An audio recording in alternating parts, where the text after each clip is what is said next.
भाई राम राम।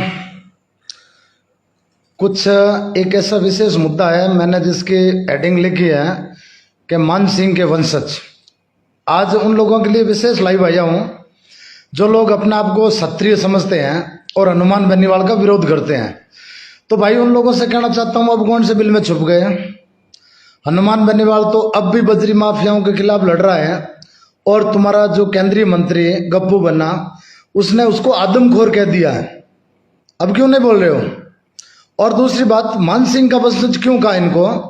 क्योंकि हनुमान बेनीवाल का विरोध करने के लिए जिस आदमी के ऊपर आरोप है कि उसने एक राजपूत बहन का सुहाग उजाड़ा है, उसी को गले लगा लिया तुम लोगों ने। वाह भाई, गजब की स्वाभिमान है तुम्हारा। ये जो जोधपुर के पावटा चौराहे पे विरोध किया था अभी आप लोगों ने 2 दिन पूर्व, तो उस विरोध के अंदर आपने उन लोगों को गले लगा लिया जिसने एक राजपूत बहन का सुहाग उजाड़ा था, बच्चे अनाथ किए थे राजपूतों के। महेंद्र सिंह खाबड़ा का नाम तो सुना होगा ना आपने। महेंद्र सिंह के बच्चों को अनाथ किया था और उस समय मर्दानगी दिखा रहे थे कि हम लोग नो कर देंगे वो कर देंगे। तो उन लोगों से कहना चाहता हूं, अरे तुम तो मान सिंह के वंशज हो। हनुमान सिंह जी, हम आपकी इज्जत करते हैं, लेकिन आप हनुमान बेनीवाल जो सिर्फ इतना ही कहा भूमाफिया, और उसी भूमाफिया को आज तुम्हारे केंद्रीय मंत्री जो गप्पू बना है उसने आदमखोर कह दिया। अब करो ना विरोध, या फिर जातिवादी कीड़ा दिमाग में घुसा के बैठोगे? जो हनुमान बेनीवाल रात दिन लड़ रहा है, आज भी वहां शंकर मीणा को न्याय दिलाने के लिए गया है। कहां मर गए दूसरे नेता?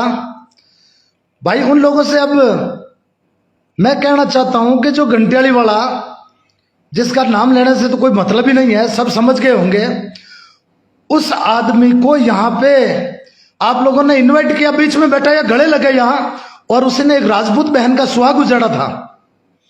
भूल गए इतना जल्दी? मैं तो 1.5 महीना जेल में गया था और चला जाऊंगा, लेकिन स्वाभिमान से तुम्हारी तरह समझौता नहीं करूंगा। मोती सिंह जोधा, अरविंद सिंह भाटी, और एक वो सिल्लारी वाला सरपंच, पूर्व सरपंच राज बहादुर सिंह, और एक वो साफे वाला बाबा, चारों लोग बहुत चिल्ला रहे थे ना, बहुत कूद रहे थे ना, हमारा स्वाभिमान, हम हनुमान बेनीवाल को नो कर देंगे वो कर देंगे। क्या बाबा जी का ठुल्लू कर दोगे? तुम लोगों ने उस घंटियाले वाले को गले लगाया है। गजब की स्वाभिमान है तुम लोगों का, थू है ऐसे लोगों पर। अब करो विरोध। उसी तुम्हारे भामाशाह को इस केंद्रीय मंत्री ने आदमखोर कह दिया, और जो केंद्रीय मंत्री कल वहां पे राजनाथ सिंह जी आए थे बालेसर के अंदर, उस कार्यक्रम के अंदर बाबू सिंह जी को अपमानित करने के लिए अपने गुरुओं को छोड़ा था। क्या बाबू सिंह जी भी तुम्हारे समाज के नहीं है? या फिर दिहाड़ी पे चलते हो? मेघराज सिंह ने रिचार्ज कराया होगा तुम्हारा, 5 पैसे मिल गए तो विरोध करने आ गए। बाबू सिंह का विरोध करो ना, बाबू सिंह का अपमान नहीं किया इन लोगों ने। कल माइक छीन लिया मन से भाई। क्या अब तुम्हारा स्वाभिमान कहीं गिरवी रख दिया? या फिर स्वाभिमान था ही नहीं, सिर्फ रिचार्ज पे चलते हो? मेघराज सिंह, उस बंदे के नाम से तुम्हें इतनी तकलीफ हो गई, भामाशाह हमारा। अगर भामाशाह होता ना तो ये तुम्हारे कल एक भाई कह रहा था कि हनुमान बेनीवाल वहां पे स्पीच दे रहा था धोरी मन्ना के अंदर, जो अस्पताल में एक्सीडेंट हुए मिला नहीं हनुमान बेनीवाल, रात को 2 बजे बाड़मेर अस्पताल के अंदर जाकर मिला था पीड़ितों से, सुबह 7 बजे जोधपुर अस्पताल में मिला और अपना स्वागत कार्यक्रम रोक दिया था।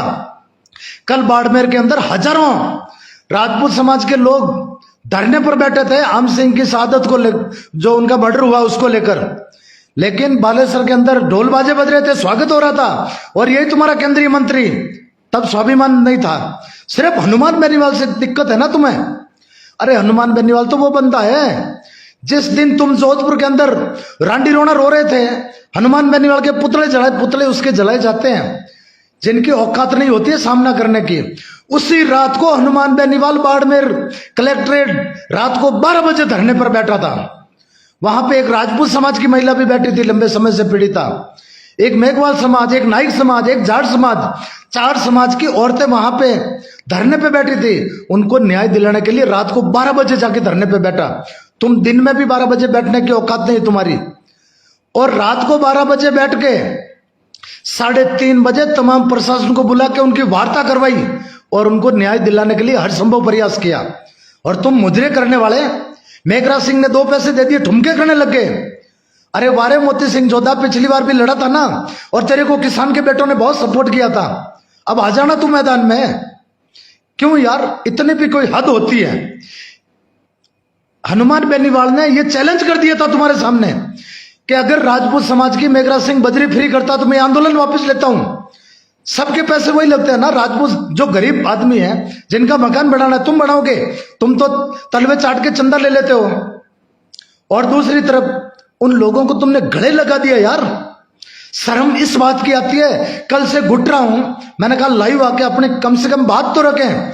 उस घंटियाली वाले ने तुम्हारी बहन का सुहाग उजाड़ा, उस महेंद्र सिंह खाबड़ा की पत्नी से जाकर मिलो तुम और पूछो कि बहन हम हनुमान बेनीवाल का विरोध करने के लिए उन लोगों को हमने गले लगा लिया, कैसे क्षत्रिय हो, धिक्कार है तुम पर, थू है। वो सालवड़ी घंटियाला से लेकर 5-10 गाड़ियां लेके आया था और अपने भाड़े के मजदूर लाया था, उनको तुमने बीच में बैठाया, भाई की तरह गले लगाया। सिर्फ हनुमान बेनीवाल को इतना जल्दी भूल गए।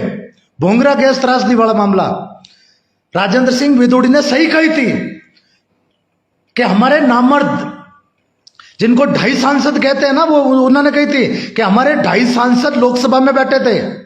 जोधपुर वाला तो आधा ही है, दिया कुमारी, राजवर्धन सिंह, ये लोग बोले नहीं। उन्होंने बकायदा ये कहा था कि नामर्दों की तरह बैठे रहे, इनके मुंह से निवाला नहीं निकला। और हनुमान बेनीवाल उस प्रकरण के लिए लड़ा था। और कल अरविंद सिंह कह रहा था हमने बहुत बड़ी गलती कर दी। बहुत अच्छे भाई, अपना खून का असर दिखा दिया ना, इतना जल्दी भूल गए। पूछो उन भोंगरा वाले पीड़ितों से जाकर, क्या दिया तुम्हें गजेंद्र सिंह ने? ऐसे सैकड़ों केसेज बताऊंगा। अभी 3 दिन पहले की बात है, जगदीश सुथार जिनका बीजेएस के अंदर गजेंद्र सिंह शेखावत के काफिले से एक्सीडेंट हो गया, माँ बाप का अकेला बेटा है, उनके छोटे छोटे बच्चे 24-25 साल की उम्र है, उनको एमडीएम अस्पताल के अंदर लाकर भर्ती करवाया था। अरे केंद्रीय मंत्री गप्पू बना, तू एम्स का डायरेक्टर है, समझ ले तू ही वहां का मालिक है, एम्स के अंदर भर्ती नहीं करवाया और अभी तक मिलने नहीं गया यार। वो कोमा के अंदर है जगदीश सुतार, लेकिन कोई मिलने नहीं जाते हैं, उनको कोई मतलब नहीं है। भगवान, हम तो भगवान से दुआ करते हैं उसको जल्द ठीक करें अपने बच्चों के लिए। इन निकम्मों का तो कुछ नहीं है। एक बार भैरूजी चौराहे पे कोई मोटरसाइकिल एक्सीडेंट हो गया तो रात के रुके थे और भक्तों ने कहा था हमारे केंद्रीय मंत्री ने ये कर दिया, देखो वो, अरे उसकी काफिले की गाड़ी से एक्सीडेंट हुआ था और उसको संभालने के लिए आज दिन तक नहीं गया। क्यों भाई? एमडीएम के अंदर जगदीश सुतार भर्ती है लेकिन केंद्रीय मंत्री नहीं गया। भगवान से दुआ करो वो जल्द ठीक हो जाए, वरना तुम्हारी हालत खराब कर देंगे भाई। संजीवनी का घोटालेबाज आदमखोर तो तू है ना, अपने समाज को खा गया। और ये भाड़े वाले लोग जो राजपूत सभा भवन से कलेक्ट्रेट तक रैली निकाल रहे थे हनुमान बेनीवाल के खिलाफ, निकालो ना, राजपूतों को न्याय दिलाओ, गरीबों को, तब तुम्हारी महासभा का असली महत्व मालूम पड़ेगा। तुम लोग खाली बस यूं ही करते हो ना। हनुमान बेनीवाल ने हमारे भामाशाह को बोल दिया, कौन सा भामाशाह? कह रहे हैं कि उनके समर्थक नारे लगा रहे हैं कि देखो देखो कौन आया, मेघराज का बाप आया। बाप किसको कहते हैं? जो विरोध करता है छाती पर, जो चोर लुटेरों का सबक सिखाता है, वो उनका बाप बनकर बैठा है राजस्थान के अंदर। अब भी कल से तीनों विधायक टोंक शंकर मीणा को न्याय दिलाने के लिए बैठे हैं और तुम लोग सिर्फ फेसबुक पे एक टिप्पणी कर देते हो। सांचौर के अंदर एक राजपूत समाज के व्यक्ति की गर्दन काट दी थी, तब तुम नहीं बोले, कहां गए था स्वाभिमान उस समय? और कल राजनाथ सिंह की मीटिंग के अंदर यही गप्पू बना बैठा था।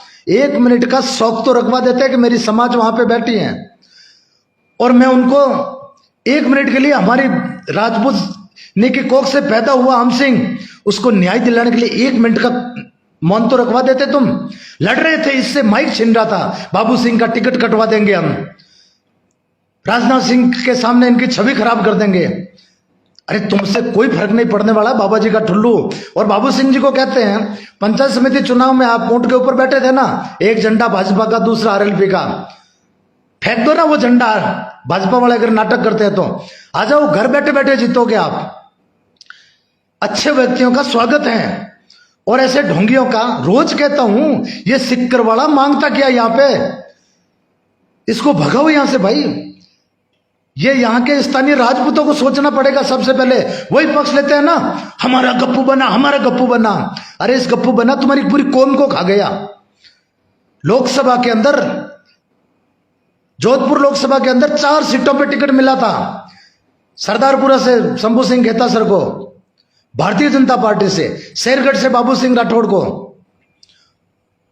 लोहावट से गजेंद्र सिंह खेमसर को और पोखरण से प्रतापपुर जी महाराज को, चारों को हरवा दिया इस आदमी ने।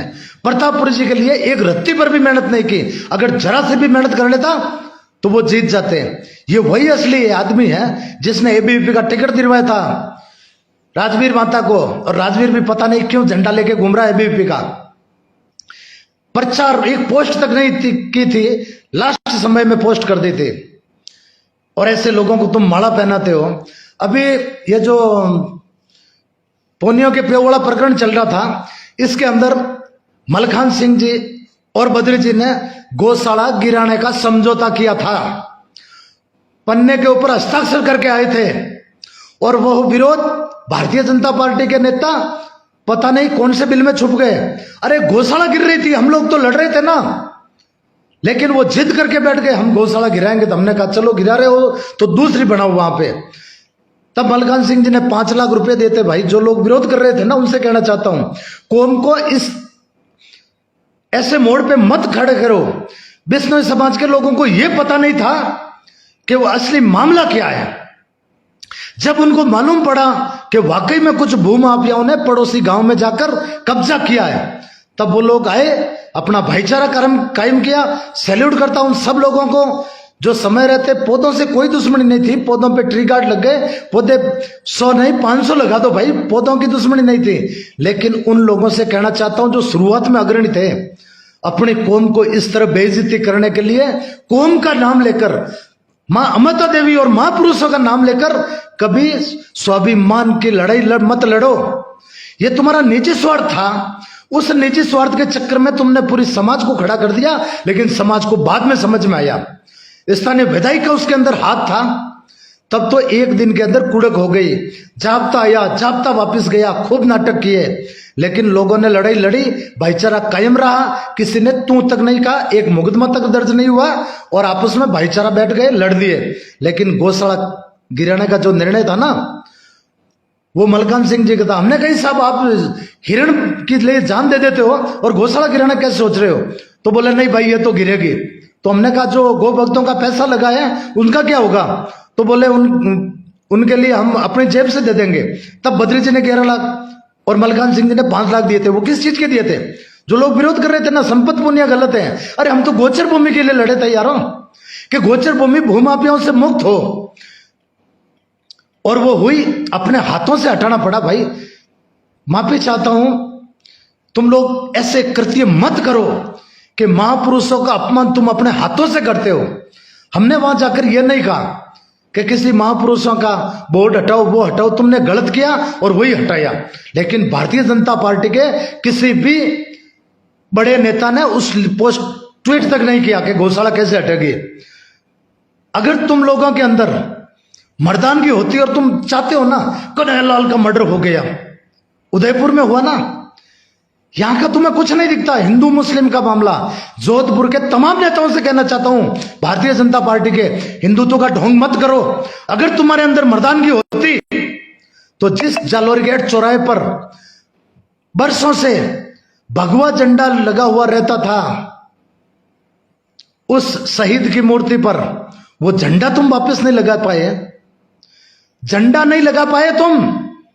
यही बात अगर हनुमान बेनीवाल ठान लेता तो सिर्फ एक स्टेटमेंट देता, उससे पहले प्रशासन जाके झंडा लगा देता। लेकिन हनुमान बेनीवाल जवान और किसान की राजनीति करता है, तुम्हारी तरह ढोंग नहीं करता है।